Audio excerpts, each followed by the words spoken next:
ஆண்டவராகிய இயேசு கிறிஸ்துவின் நாமத்தினாலே இந்த காலை நேரத்தை உங்களை வாழ்த்துகிறேன். இந்த காலை நேரத்தில் ஆண்டவருடைய கரம் நம்மோடு கூட இருக்கிறது.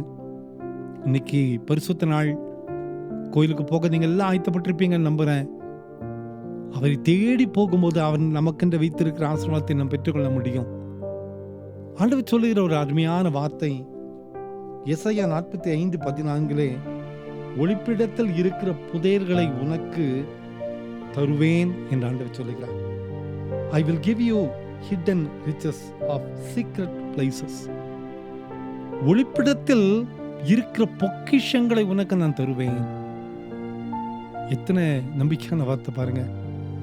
நம் தேவையோடு இருக்கும்போது யாராவது ஒரு சின்ன உதவி செய்கிறேன் என்று வந்து அவ்வளோ சந்தோஷமா இருக்கும். தேவையோடு இருக்கும்போது எங்கேயாவது எனக்கு ஒரு ஆசீர்வாதம் வராதா என்று சொல்லி நம்ம எதிர்பார்த்து காத்து கொண்டிருப்போம்.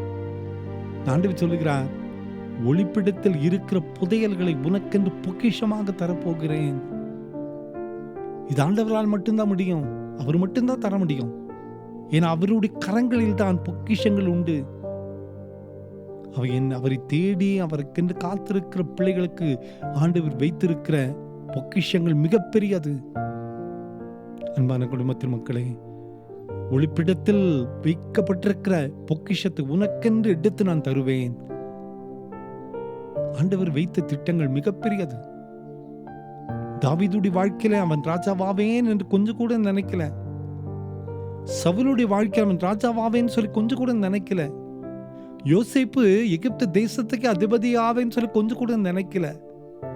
ஆனால் அவர்களுக்குள் ஒரு தரிசனம் இருந்தது. ஆனால் ஆண்டவர் அவர்களை குறித்து வைத்த திட்டங்கள் மிகப்பெரியது.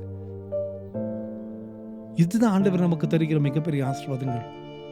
கலிலேயா கடலோரம் நின்று கொண்டு மீன்களை மாத்திரம் அறிந்து இருந்த பேதுரு, அன்னைக்கு அவனுக்கு தெரியலங்க, ஒரு நாள் வரும் கலிலேயா மலையிலே அநேக ஜனங்களுக்கு முன்பதாக நான் ஆண்டவருக்கு சாட்சியாக நிற்பேன். அன்னைக்கு அவன் நினைக்கல.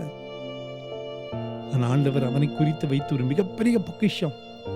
இதுதாங்க வாழ்க்கை. இந்த உலகத்துல பணமோ, இந்த உலகத்துல அந்தஸ்தோ, இந்த உலகத்துல ஆஸ்திகளை சேர்ப்பதோ அது பொக்கிஷம் அல்ல. கர்த்தருக்காக வாழ்ந்து உயர்ந்திருக்கிறோம் என்பதுதான் பொக்கிஷம். ஆண்டவர் சொல்லுகிறார், ஒளிப்பிடத்தில் இருக்கிற புதையல்களை உனக்கு நான் கொடுப்பேன், பொக்கிஷத்தை உனக்கு நான் கொடுப்பேன். நம்மை குறித்து ஆண்டவர் ஒரு மிகப்பெரிய திட்டத்தை வைத்திருக்கிறார். நாம் செய்ய வேண்டிய பணி என்ன? அவரை தேடி அவருக்கென்று காத்திருந்து அவரோடு கூட உறவு கொள்ளும்.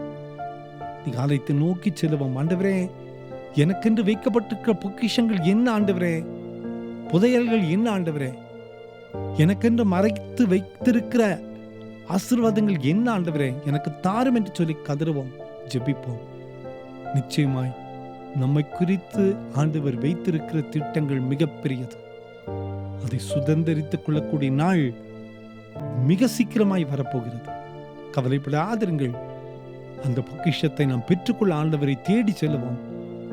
இந்த நாள் நல்ல செய்தி உங்களுக்கு வரும். உயர்த்தப்படுவோம். ஜெபிப்போமா? அன்பின் ஆண்டவரே, இந்த காலை நேரத்தில் நீரங்களுக்கு தந்த நம்பிக்கையின் வார்த்தைக்காய் நன்றி கர்த்தாவே. ஒளிப்பிடத்தில் இருக்கிற பொக்கிஷங்களை தருவேன் என்று சொன்னீரேன். அந்த புதையல்களை நீரங்களுக்கு உருவாக்கி தாரும் அப்பா. எங்களை குறித்து நீர் வைத்த திட்டங்கள் மிகப்பெரியது. பெற்றுக்கொள்ளக்கூடிய பலத்தை மாத்திரம் எங்களுக்கு தான். இந்த செய்தி கேட்டுக்கொண்டிருக்கிற ஒவ்வொருவரையும் ஆசீர்வதிங்க.